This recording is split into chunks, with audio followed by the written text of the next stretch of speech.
Imagine this, waking up one morning to a truth so unsettling, it shakes the very foundation of your being.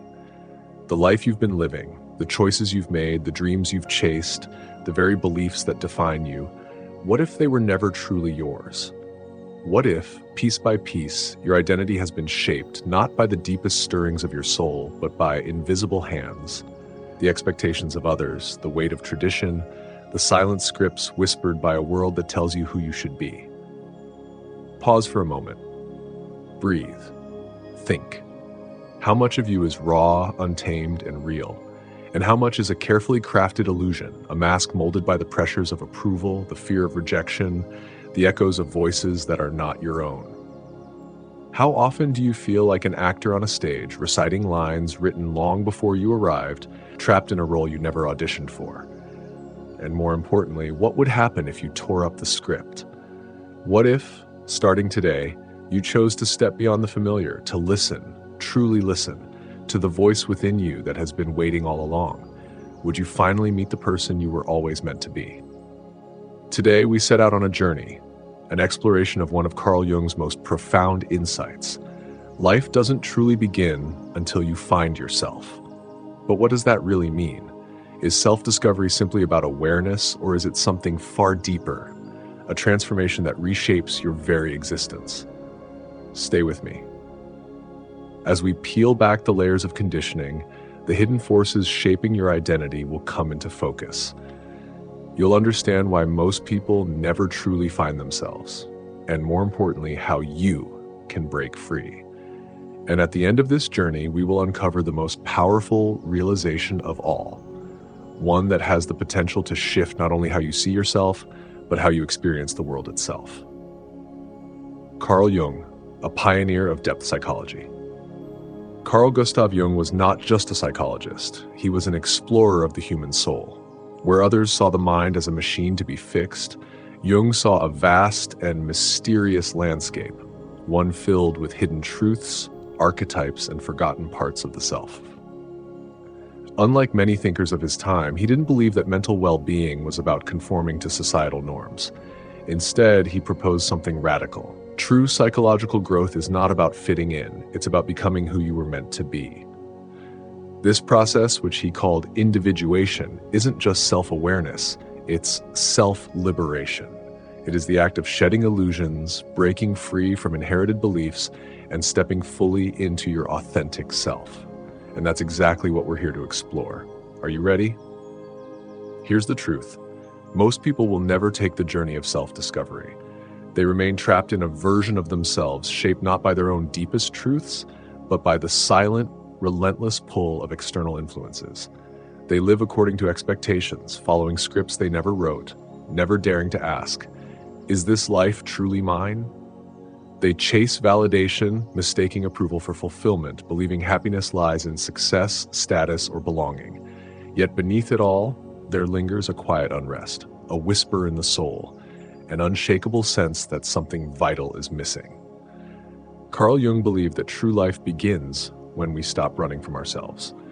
But before we can uncover what it truly means to find yourself, we must first understand why most people never do.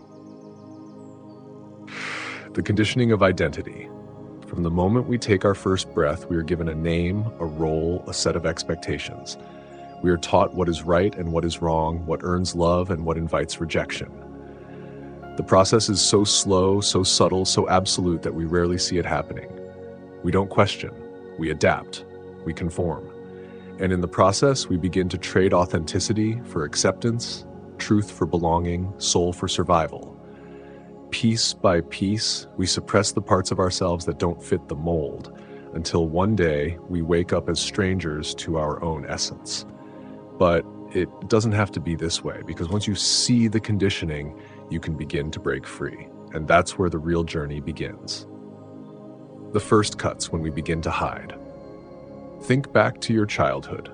Were there moments when you expressed yourself freely, only to be met with disapproval? Maybe you were told to be realistic. Maybe you heard you're too sensitive. Maybe your dreams, emotions, or instincts were labeled as wrong, inappropriate, or unacceptable. And so, little by little, You learned which parts of yourself were welcome and which needed to be hidden.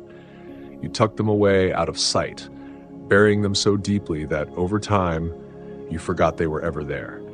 And in their place, you began to build something else, a mask. Jung called it the persona. The mask we wear. The persona is the face we present to the world. It helps us function, navigate relationships, and gain acceptance. It is the version of ourselves that fits in, the one that earns approval, the one that makes us feel safe. But here's the problem. The more we wear the mask, the more we forget what lies beneath it. We start to believe that the mask is who we truly are. We become so identified with the persona that our real, unfiltered self fades into the background, unseen, unheard, unrecognized. But it doesn't disappear, because in the depths of our being, there is another side waiting in the shadows. The shadow, the hidden self. If the persona is what we show the world, the shadow is what we hide from it. It is made up of everything we have rejected: our fears, our unspoken desires, our untamed emotions, our suppressed creativity, our deepest vulnerabilities, and even the strengths we were too afraid to claim. It is the part of us we disown, yet it never stops influencing us. It lingers in our unconscious, shaping our thoughts, our reactions, our relationships, whether we realize it or not. But here's the truth. The shadow is not our enemy.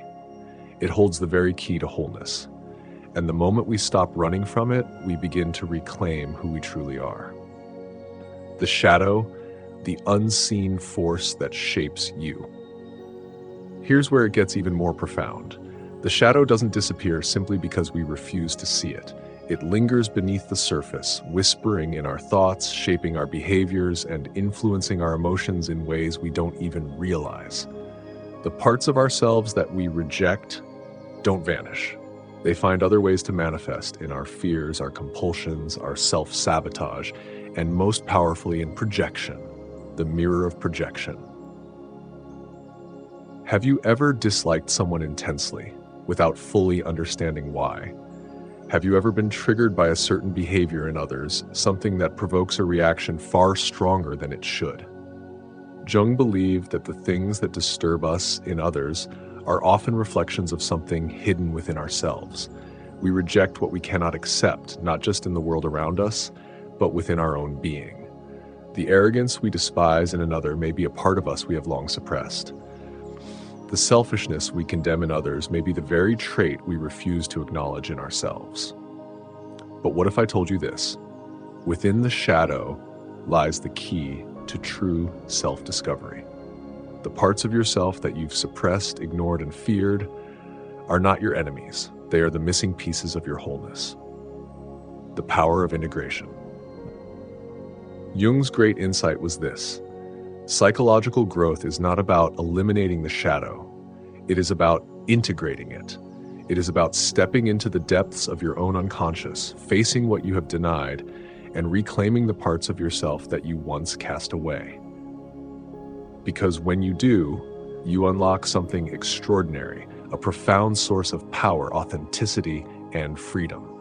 This is where the real journey begins.